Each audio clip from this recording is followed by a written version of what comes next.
Uma saudação aos queridos amigos e irmãos do sacerdócio, Padre Josimildo, pároco de nossa Igreja Catedral, querido irmão, desde a época dos encontros vocacionais e seminário, Padre Leandro, aos diáconos, Luciano, Diácono Machado, aos casais aqui presentes que trabalham na festa de Santo Antônio, queridos irmãos e irmãs, estamos, na verdade, há algumas horas do grande dia de Santo Antônio. Amanhã, a Igreja Catedral celebra o seu padroeiro, Santo Antônio, padroeiro desta paróquia e de nossa cidade de Garanhuns. Mas nós estamos aqui, sobretudo, para celebrarmos o maior ato da nossa fé, que é a Eucaristia. E na missa, nós nos alimentamos da palavra e do corpo e sangue de Jesus. São duas mesas que nós somos convidados a participar. E esta primeira mesa, obviamente, é a palavra de Deus. É nela que a palavra de Deus é proclamada e agora é o momento de nós digerirmos esta palavra que acabamos de comungar, a palavra de Deus. Repare que nós estamos no capítulo 5 do Evangelho de Mateus. É preciso compreender o contexto desse Evangelho para entendermos a profundidade na qual Jesus apresenta a lei de Moisés, que nada mais é do que a sua lei. Mateus escreve o seu Evangelho para uma comunidade de judeus recém-convertidos ao cristianismo. Eram pessoas que, desde muito cedo, fizeram a experiência com a lei de Moisés. O centro da experiência religiosa não é outra senão a prática desta lei, o amor a esta lei. Por isso que para Mateus, a lei está no centro da pregação de Jesus. Não de maneira negativa, porque muitas vezes as pessoas compreendem a lei de Deus como um impedimento, mas não é. A lei, para o judeu e para nós cristãos, é uma pedagoga, como dizia Paulo, que nos conduz a uma realidade maior, a graça de Deus. Ou seja, para experimentarmos a graça da salvação, é necessário passar pela lei. Entretanto, os judeus daquela época, sobretudo os fariseus e escribas, interpretavam a lei de maneira equivocada, ao pé da letra. Uma lei dissociada da humanidade. Por isso que o mesmo Jesus vai dizer que o sábado foi feito para o homem, o sábado como instituição legal para o judeu, e não o contrário. E não o homem para ser escravo do sábado ou da lei. Por isso que o Evangelho da missa de hoje, nós estamos no capítulo 5 de Mateus. Quando lemos o Evangelho de Mateus, o capítulo 5 é essencial. Nele, nós encontramos Jesus que sobe na montanha. Esse dado aqui é muito importante. Jesus sobe a montanha. Isso nos lembra, meus irmãos, outro personagem da Escritura do Antigo Testamento, que também sobe a montanha e na montanha recebe de Deus o decálogo, os 10 mandamentos. Como é o nome desse personagem? Moisés. Moisés, então, é aquele que lidera o povo a partir da lei divina. Primeiro, ele recebe do próprio Deus esta lei, e ao descer da montanha, ele oferece ao povo esta lei, a interpretando. Por isso que na tradição judaica vai se dizer que quem escreveu os 5 primeiros livros da Bíblia foi Moisés. Essa é a tradição que se diz isso.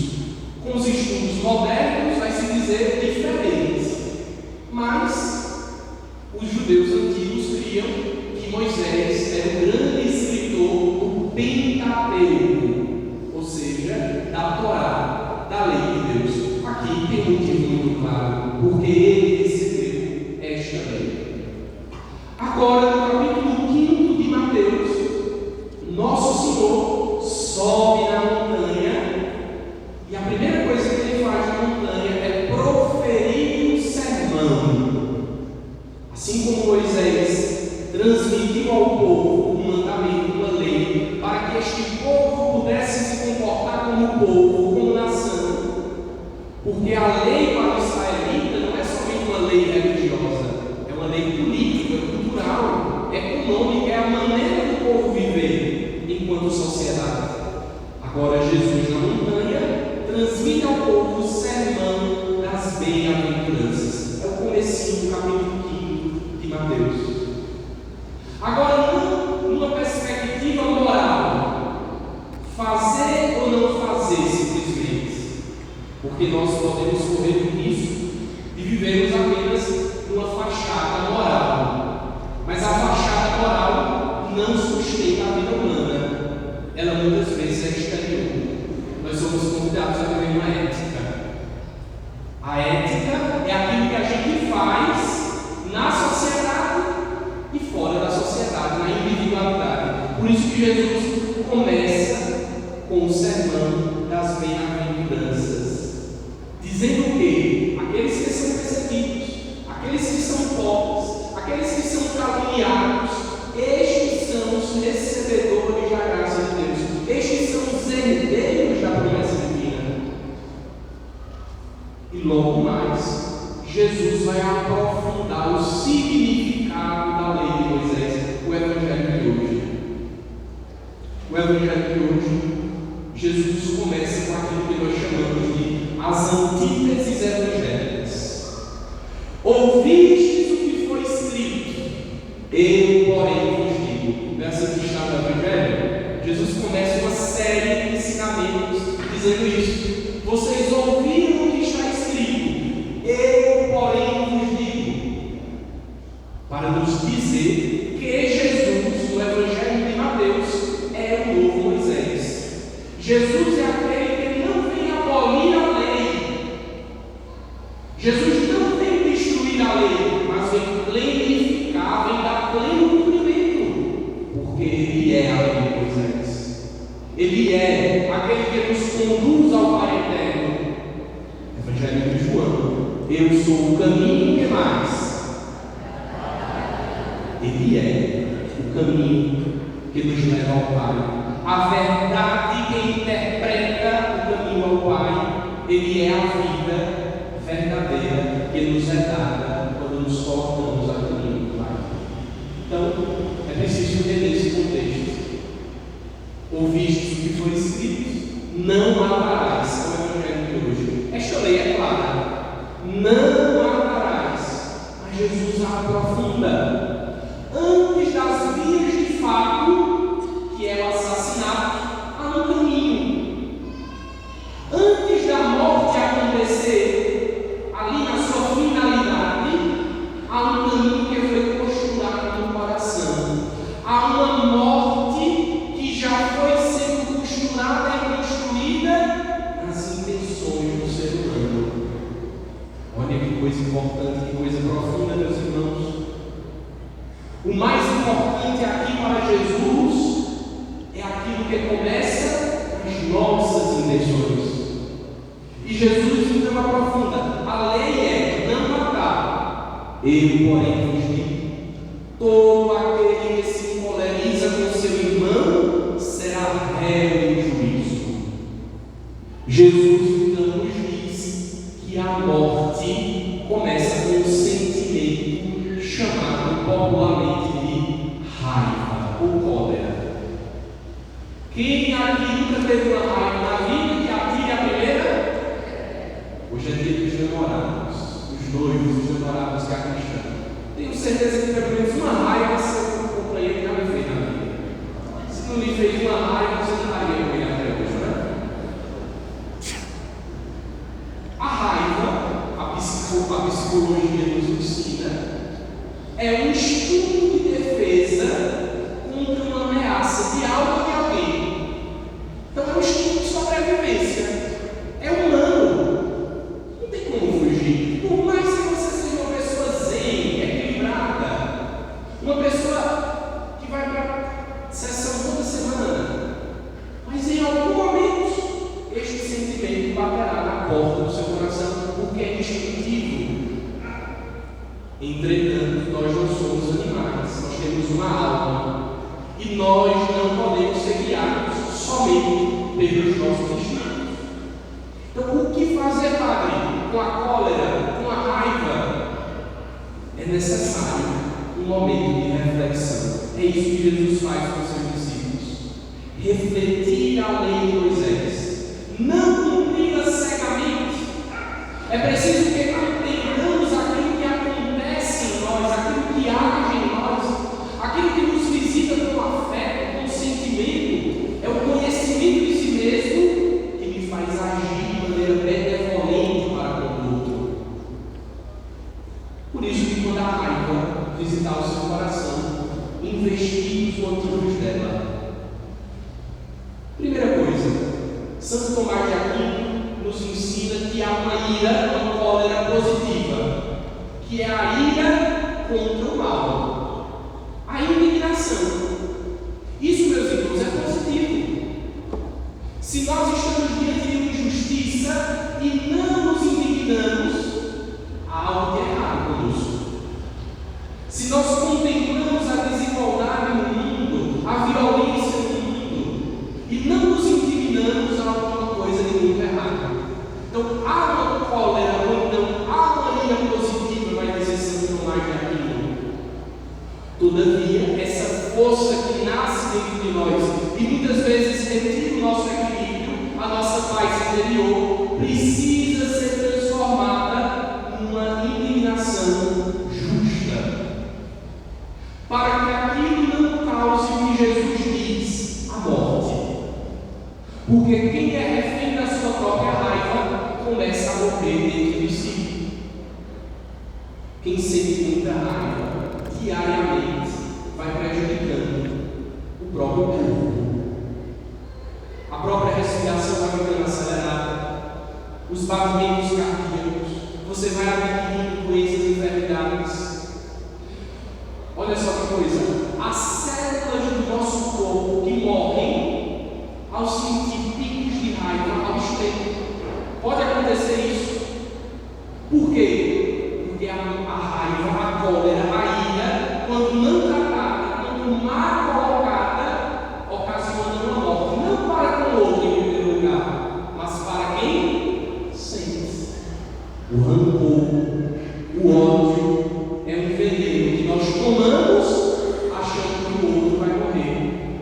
E nós somos as primeiras vítimas destes maus sentimentos. Ora, meus irmãos, como Jesus aprofunda a lei. Olha só que coisa.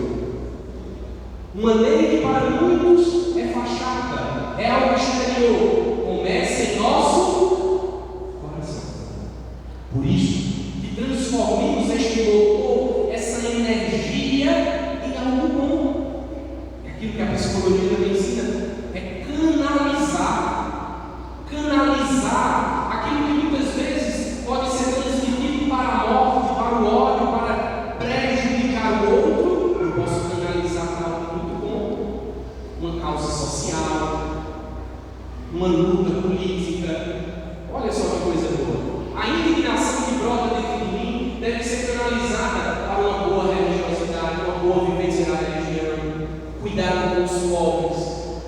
À medida que eu canalizo a minha indignação, eu me reconcilio com meu irmão. Esse é o caminho que Jesus nos dá. Então, se é o que Jesus exemplifica no Evangelho de hoje, se você tem algo contra o seu irmão, mas tem uma oferta apresentada ao altar, deixa a tua oferta e primeiro vai se reconciliar com o teu irmão. Só depois apresenta a tua oferta. E o que é a oferta para o povo judeu? É o sacrifício. É o sacrifício que era apresentado ao sacerdote. Ou seja, a outro altar que a gente precisa apresentar a oferta é o altar do coração do irmão. O nosso irmão é um santuário. O ser humano é um santuário. E antes de apresentarmos ao santuário do culto litúrgico, é preciso apresentarmos ao santuário do coração humano aquilo que de bom nós temos. Aquilo que de bom nós podemos construir. E o que de mais maravilhoso o ser humano pode oferecer é a vida. Hoje estamos celebrando na véspera de Santo Antônio o dia dos namorados. O namoro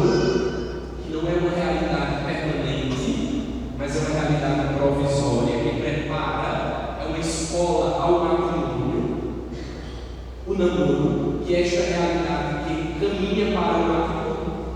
Ao chegar ao matrimônio, o casal, juntos a partir da sua intimidade, do seu amor, da doação de vida, é capaz de gerar a realidade mais linda que neste mundo podemos contemplar: a vida. Um casal, um homem e uma mulher, juntos, unidos, uma só carne, gera uma vida. A sociedade de hoje é a sociedade, como dizia João Paulo II na sua época, da cultura de morte. E por que João Paulo II dizia que vivemos numa sociedade da cultura de morte? Porque desvalorizamos a família, o matrimônio. E é no matrimônio, é na vida conjugal, é no relacionamento a dois que se vive o que Jesus pediu no Evangelho de hoje: a reconciliação. É se reconciliando todo dia que o casal é capaz de gerar vida. Todo dia, um casal de namorado, de noivo, de casados, todos os dias precisa se perdoar, sim ou não? Se não houver o perdão diário, não haverá amor. Se não houver amor, não haverá vida. E como antítese da vida, nós temos a morte. Por isso que a família, o relacionamento a dois, é esta imagem que Jesus nos pede da reconciliação. Por isso que olhemos nesta festa de Santo Antônio para um exemplo deste grande santo, que foi um pregador de reconciliação, um pregador de paz, um pregador que uniu a igreja no seu tempo com a verdade. Ele pregou a verdade do Evangelho. Um dos maiores pregadores da história do cristianismo, se não maior. E com a sua pregação foi capaz de reconciliar tantos corações divididos. Que esta festa que já está chegando ao fim possa irradiar nesta comunidade paroquial, nesta cidade, o dom do amor, o dom da reconciliação, o dom da vida. Louvado seja nosso Senhor Jesus Cristo. Agora de pé.